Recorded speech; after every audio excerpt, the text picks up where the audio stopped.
Hey, I'm Bob. I've been totally blind since birth, and I'm into He-Man. We're talking about episode 8 of the Netflix TV show He-Man and the Masters of the Universe. We're talking about the calm before the storm. Spoilers ahead, so watch the episode before listening to my thoughts.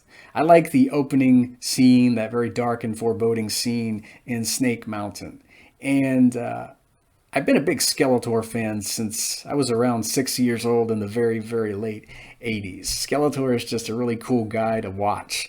And he's kind of conducting this job interview as the episode opens. We get to see things picking up right where the last episode has left off. Evelyn has brought Rakaz to Snake Mountain, and he's jumping around, and he lets Skeletor know that he can control beasts. He's referring to himself in third person, as he so often does, and Skeletor, he gets a kick out of that. I like the line. He says something like, "Oh yeah, I see. It's kind of a whole thing you got going on there with the third person stuff." Okay, whatever. I respect that. And we get to see Skeletor starting to hammer the carbonite. He's wailing on that carbonite with his big hammer, and he's laughing maniacally while he does it. And it's just a really cool scenery chewing bit there. Whenever you see Skeletor messing with stuff, messing with dark magic, it's always fun to watch, be it in this incarnation or the 80s incarnation or what have you. It's just a really fun bad guy. And of course, as he's doing this, the others are they're attempting to at least talk about overthrowing Skeletor at some point, but they need their havoc powers first. So they're kind of watching him work as the episode progresses. And Skeletor unleashes this big storm of havoc energy as he's working. It's a byproduct, as Eldra says later in the episode, of what he's doing. And she also says that he is tampering with powers he doesn't fully understand. And I'm wondering if he's eventually going to unleash something or maybe wake something up. I don't know, but that kind of lets me know that we might be in for some interesting characters down the road, hopefully. I'm not sure what's going to happen in the next couple seasons, but it's cool to watch him work.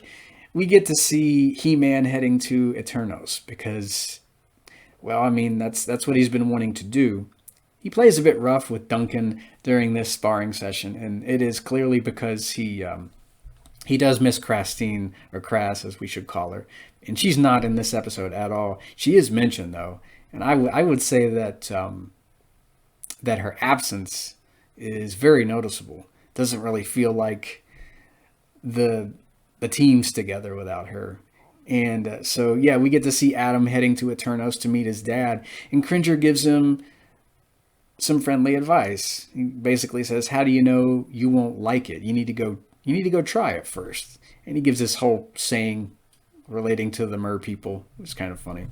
And so it's cool seeing Cringer giving Adam this advice, even though Adam might not, be staying with him a lot longer. Cringer still wants to be supportive, and he still wants to see him through. So we did get to see that. And Tila and the sorceress, or Eldris, they're trying to trace Skeletor's havoc back to its source. So they actually tap into the power of havoc in order to find the havoc staff. They have to channel it. And it's kind of making me wonder if it's a good idea. I don't know if this will come back to bite them later on. Hopefully it won't. And we do get this really cool bit of flashback because several episodes back we got to see a very young Adam and a younger Keldor fighting. So we get to see that last bit of the flashback here. I think Eldris is watching it. So we actually get to see her jumping in front of Keldor as she's going to fire this blast at Adam, and she takes a shot to the gut. And I think this is probably how she was discorporated, if I'm using the word properly. I heard it the first time reading Stephen King's Pet Cemetery. At least I think it's discorporated. So yeah, this is how she became a ghost lady, quote unquote. So really interesting little bit of flashback there as they're getting ready to channel it. And Tila caught her watching this hologram again, and we do get to hear that Tila reminds Eldris of a younger version of herself. So it's kind of a neat little moment that they have as they're trying to locate Skeletor in Snake Mountain there, because they need to find out where he's hiding so they can stop him. And man, we get to see a lot of King Randor in this episode, because when Adam gets to Eternos, he doesn't really get to make nice with Daddy at first, because this havoc storm that Skeletor has unknowingly unleashed, it really starts wreaking, well, havoc, for lack of a better word, in Eternos. We get to see Tuvar and Badra again. I think they're trying to get some of the citizens to safety, and we get to see He-Man and Randor interacting quite a bit in this episode. Of course, Randor does not like He-Man at all. He's still peeved at him for taking the Power Sword. He's wanting it back. And so it's kind of interesting to see them teaming up, because they have to put aside their differences in order to lead the citizens to safety. And of course, eventually we do get to see Adam reveal himself to his dad. I mean, it's kind of been leading up to this throughout the entire episode. I don't know if Adam really knew how to do it, but this havoc energy was going to overtake his dad, and he just goes, "Stay away from my father." And he manages to quell the storm with his powers alone. And of course, now the battle cat's out of the bag, and Randor knows who he is, and He-Man reverts to Adam. And it's a really touching scene at first, because Randor is very accepting that his son's back. He also knows that He-Man was the one who left the note about Keldor being alive, and but he wants Adam to relinquish the Power Sword. Even though Adam is using the power for good, Randor stubbornly thinks that this is only a power that's going to be used for evil. But I mean, it's all dependent upon how you use it. And so he's not going to take no for an answer. So Adam, he just decides to power up back into his He-Man form and fly away, because he's not giving away the power at all. He needs to use it to stop Keldor, and he's just not interested in obeying his father. It's a bit of a squabble that we have. So nothing really got resolved here. We do get to see Randor knowing that his son's alive, and even though he's a bit upset with him after he leaves, I think he just says something like, "Oh, my boy." And he does miss him. I think he knows in his heart of hearts that his son is going to use the power of Grayskull for good, but it's just his stubborn way of sticking to legal matters. You know, the sword of power, the Power Sword, is not to be used at all. It's dangerous. No one can wield it.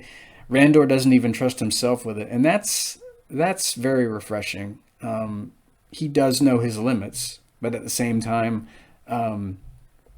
he's not wanting to see what the power can do for good, even though he's just seen it send the Havoc Storm packing. So Adam is back at Grayskull. They know where the fortress is. They know where Snake Mountain is. It's in the Fright Zone, which is a really interesting phrase that we've heard in other He-Man incarnations. I loved hearing that. And the end of the episode, man, we get to see our main antagonists. They are powered up thanks to Skeletor using that Carbonite. Well, they haven't transformed into their alternate versions yet, but all of their weapons have Havoc abilities now. We did see Skeletor at the beginning of the episode. He ripped Cronus's chin guard off. That sounded like that really hurt too.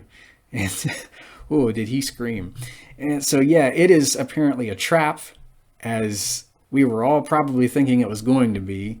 And so next time when we begin talking about Cry Havoc, part 1 of 2, we're going to see our heroes walking into a trap that's waiting for them. So I think it's going to be one heck of a two-parter. Only having seen it once before, back in 2021, I can't wait to watch it a second time, because there's so much I've forgotten, because it's been almost a year since I've seen it. So can't wait to see it. It's probably going to be one heck of a fight.